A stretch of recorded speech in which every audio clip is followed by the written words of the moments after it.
What's going on, everybody? I just received my red-eyed crocodile skink in the mail. Unfortunately, I forgot to record the beginning of the unboxing, but here's the rest. In a couple of seconds, I'm gonna go ahead and take her to her enclosures just so she can get situated, and I'll see you guys there.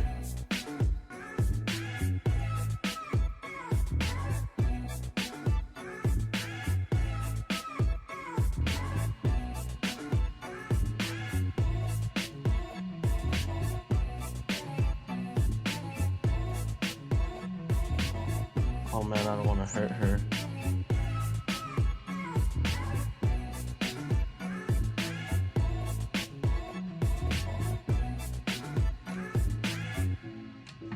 Oh, she ran off right away.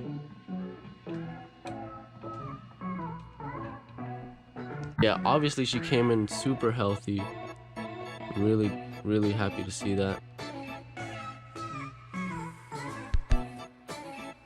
I don't even know if you guys can see her that well. There she is. And it is a girl. So right now I'm just gonna leave her in there for a couple hours, let her get used to it, and then I'm gonna go ahead and feed her. And I'll start recording again once I feed her. Several days later.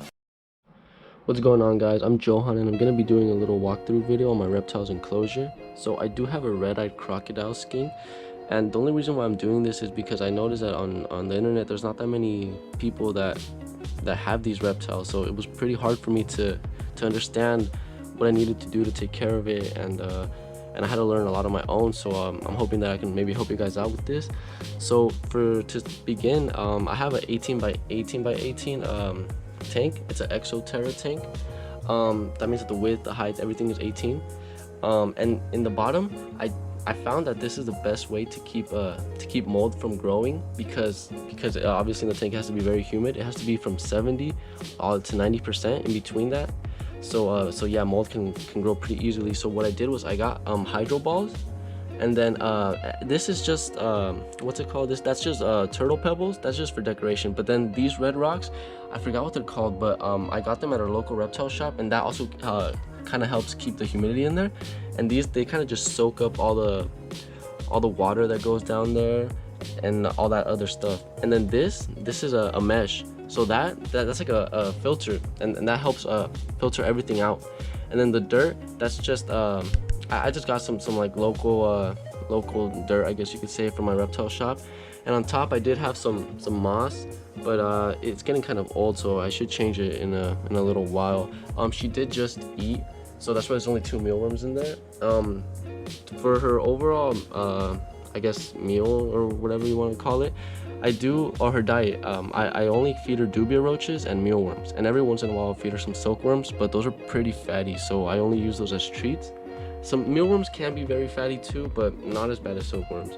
I do have a pretty big water dish in there. That's just to help me, because sometimes my humidity is not always at 100%, like me keeping up with it, so that helps cool her down and everything. In here I do have two live plants. It's this one right here and the one behind it. These two are all fake. She's actually in that hide right now. Yeah, I have a couple hides. And also so for the heat, you should want to keep it at anywhere from the lowest it should be at night is like 70, maybe 68, the lowest, and in the daytime 83 to 85. That's the highest it should go. So anywhere from 70 to 83. As you can see right now, it's probably like, what, 73, around there. And the humidity is low, so what I do to keep the humidity higher is I have this Reptifogger and a timer.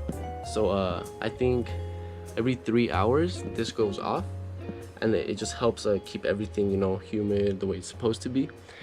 Also, to keep mold from growing, what I did was I got some springtails, and I just put them all over the place, so they're everywhere. They're really tiny, so you can't really tell where they are.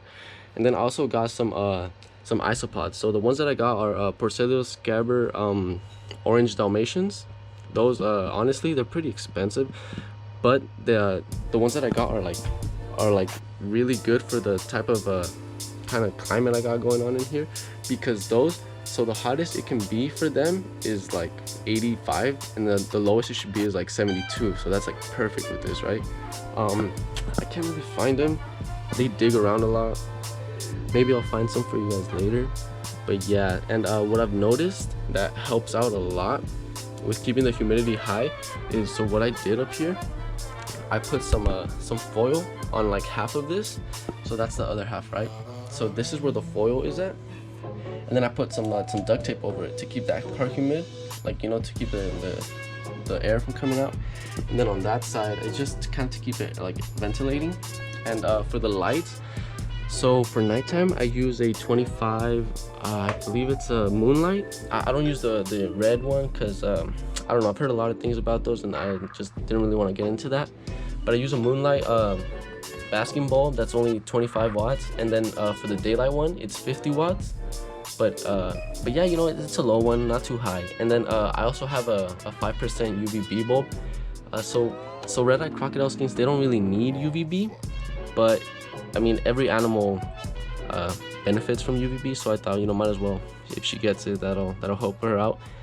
And yeah, so this is pretty much it. And the plants, I kind of got live plants because I thought, well, first of all, it'll kind of help the whole like bioactive thing going on, you know. It'll help keep it up, because whatever I don't spot clean, whatever I can't find from my red-eyed crocodile skink, so if the springtails or if the isopods don't eat it, then it'll fertilize the plants, right? And then the springtails and the isopods also kind of eat up all the dead leaves and things like that, and it just kind of keeps everything going. It's pretty good. And then for maintaining the isopod, their like, I guess, colony down, to keep them from breeding too much, my red-eyed crocodile skink eats them every once in a while, so that really helps out a lot too. And yeah, that's pretty much it. I can't really think of anything else that I needed to show you guys, so in a little bit I'll be showing you guys what she looks like.